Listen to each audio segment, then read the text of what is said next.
ಸಾರ್ವಜನಿಕರು ಭಯಭೀತರಾಗ್ತಾ ಇದ್ದಾರೆ.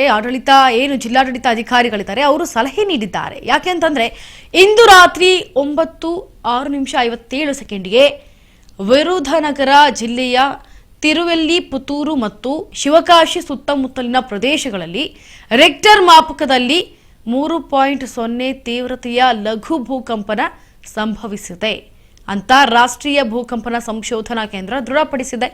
ಸಂಶೋಧನಾ ಕೇಂದ್ರದ ಪ್ರಕಾರ ಶಿವಕಾಶಿಯಿಂದ 9.7 ಕಿಲೋಮೀಟರ್ ದೂರದಲ್ಲಿ 10 ಕಿಲೋಮೀಟರ್ ಆಳದಲ್ಲಿ ಭೂಕಂಪ ಸಂಭವಿಸಿದೆ.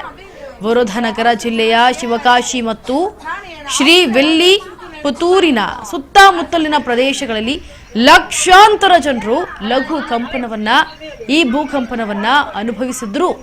ಇಲ್ಲಿಯವರೆಗೂ ಯಾವುದೇ ಜೀವಹಾನಿ ಅಥವಾ ಆಸ್ತಿ ಪಾಸ್ತಿಗೆ ಹಾನಿಯಾಗಿಲ್ಲ. ಇದರ ಬಗ್ಗೆ ಯಾವುದೇ ಮಾಹಿತಿ ಕೂಡ ನಮಗೆ ಸಿಕ್ಕಿಲ್ಲ. ಆದರೆ ಕೆಲವು ಸ್ಥಳಗಳಲ್ಲಿ ಮನೆಯ ಕಪಾಟುಗಳಲ್ಲಿ ಇರ್ತವೆ ಆ ವಸ್ತುಗಳು ಕೂಡ ಕೆಳಗೆ ಬಿದ್ದಿವೆ ಅಂತ ವರದಿಗಳಾಗಿದೆ.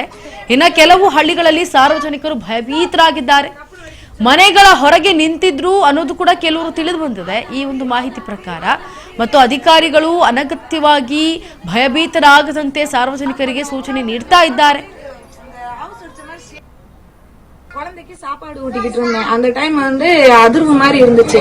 நாங்க கூட பக்கத்துல ஃபயர் ஹவுஸ் தான் வெடிச்சிருச்சுன்னு நினைச்சோம். ஏன்னா சுத்தி அதுதான் இருக்குது.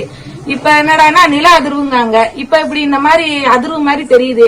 நாங்க எப்படி நைட்டுக்கு எப்படி நாங்க தைரியமா தூங்குறது, இல்ல நைட்டுக்கு வேற எதுவும் பிரச்சனை வருமா என்னன்னு தெரியல. இன்னொரு டைம் கூட இந்த மாதிரி எதுவும் வருமா என்னன்னு தெரியல.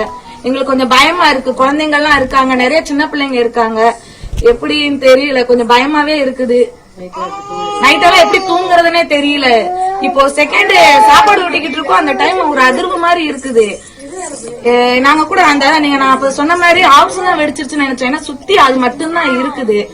அதுல நாங்க நிறைய பேர் போன் போட்டு எதுவும் ஹவுஸ் வெடிச்சிருச்சா என்னன்னு கேட்டுக்கிட்டே இருந்தாங்க.